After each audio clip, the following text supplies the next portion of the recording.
250 Turkish lira इसने charge किया जलोवा से बयूक अदा के लिए, यानी कि प्रिंसेस आइलैंड के लिए। और ये 250 टर्किश लीरा रिटर्न टिकट है। वहाँ पर पहुँच कर वहाँ की थोड़ी सी हिस्ट्री को एक्सप्लोर करेंगे, वहाँ पर कैसे आप टूरिज़म के घर से जा सकते हैं, किस तरह घूम सकते हैं, कौन कौन सी जगह वहाँ पर आपको जाकर देखनी चाहिए। इस चीज़ की तमाम जो गाइडलाइन है वो मैं आपको वहाँ पर पहुँच कर दूँगा। हम बयूकुदा पहुंच चुके हैं और इसके राइट साइड पे प्लेटफॉर्म है जो कि लोडिंग और अनलोडिंग के लिए यूज़ होता है शिप के लिए। यहाँ पहुंचने में मुझे 1 घंटा लग गया तकरीबन। और अगर आप इस्तांबुल से भी यहाँ पर सफ़र कर रहे हैं तो आपको सेम टाइम यहाँ पर लगेगा, क्योंकि यलोवा और इस्तांबुल के ये दरमियान का ही एरिया है जिसे बयूक अदा कहते हैं, यानी कि प्रिंसेस आइलैंड कहते हैं।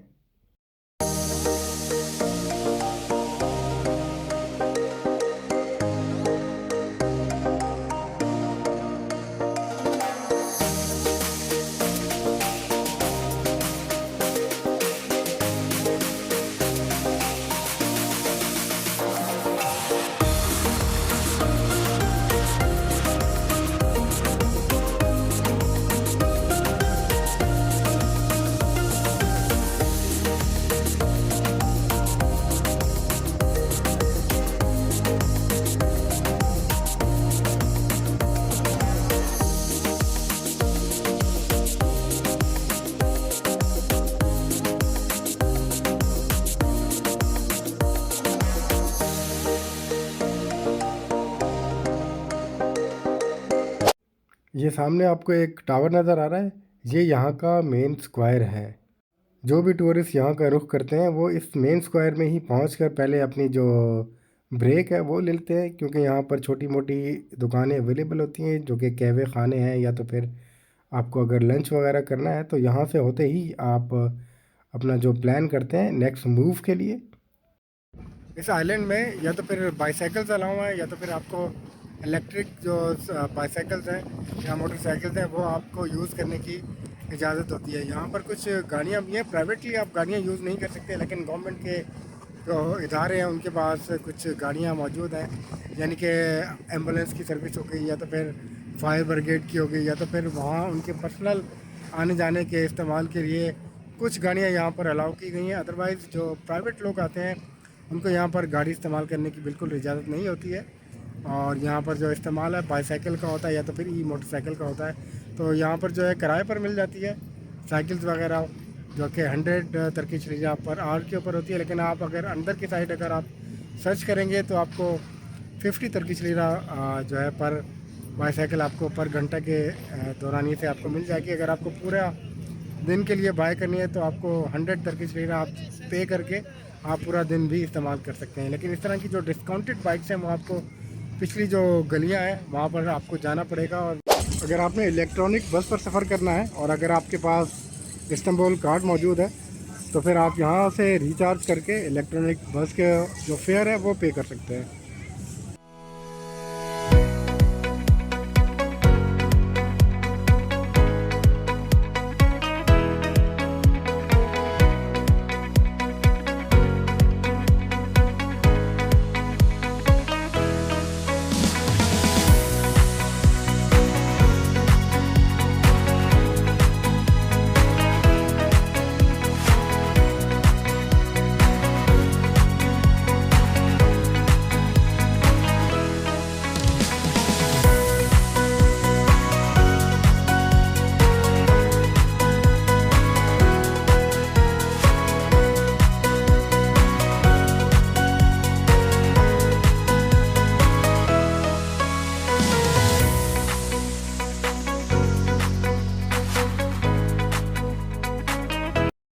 ऑटो बस ने मुझे एक स्क्वायर में छोड़ा है और यहाँ रास्ता जा रहा है आया योर्गी की तरफ, यानी कि जिसका नाम है चर्च ऑफ सेंट जॉर्ज।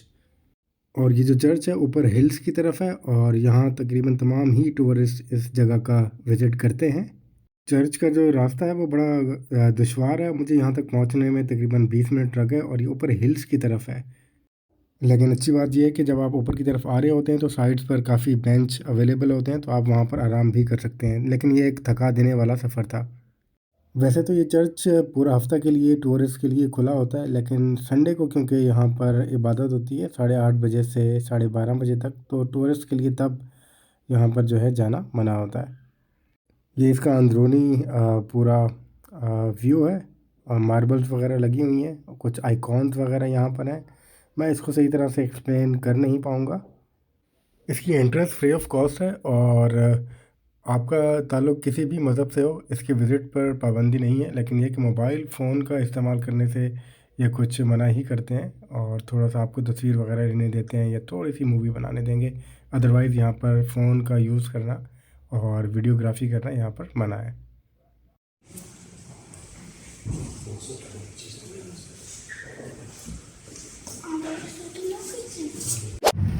इसका टोटल एरिया जो है वो 5 किलोमीटर पर स्क्वायर का है, बेवकुता का। इस तरह के यहाँ पर तकरीबन कोई 9 आइलैंड है और टोटल जो आइलैंड है 9, इनका जो एरिया है टोटल 11 किलोमीटर पर स्क्वायर का है। बेवकुता क्योंकि इसका नाम का मतलब ये है कि बड़ा आइलैंड, तो ये तमाम जो 9 आइलैंड है इनमें से सबसे बड़ा जो आइलैंड है वो इसी का ही है और इसका जो एरिया है वो भी 5 किलोमीटर पर स्क्वायर का है। प्रिंसेस आइलैंड की जो हिस्ट्री है इसके बारे में थोड़ा बात कर लेते हैं।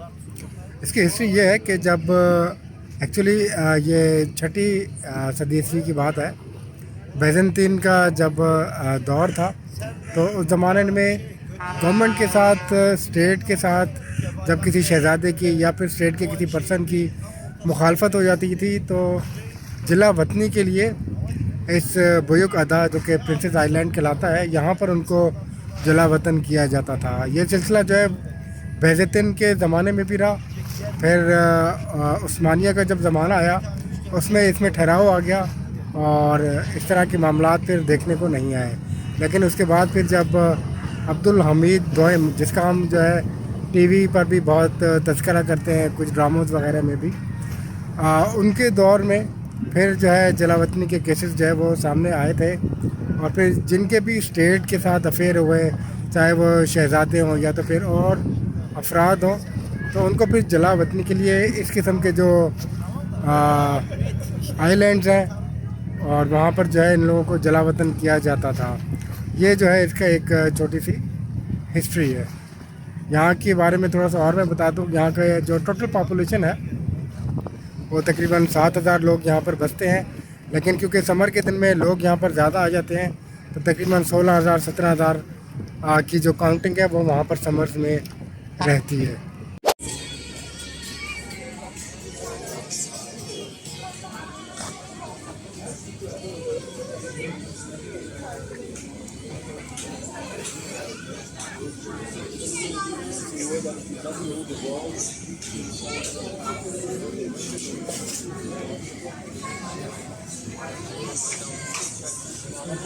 ये बुयुकदा की साहिली पट्टी है और इसके जो सामने का एरिया वो इस्तांबुल की एशियन साइड है।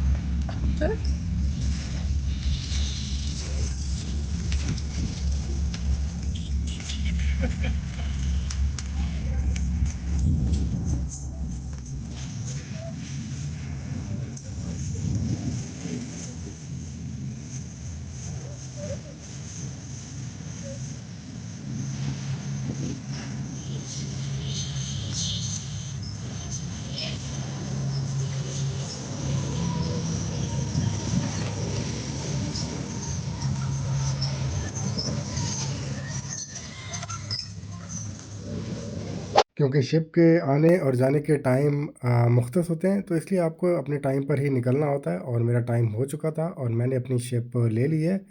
और thank you very much for watching the video. Take care. आपको कैसा लगा बुयुक अदा प्रिंसेस आइलैंड मुझे ज़रूर बताइएगा।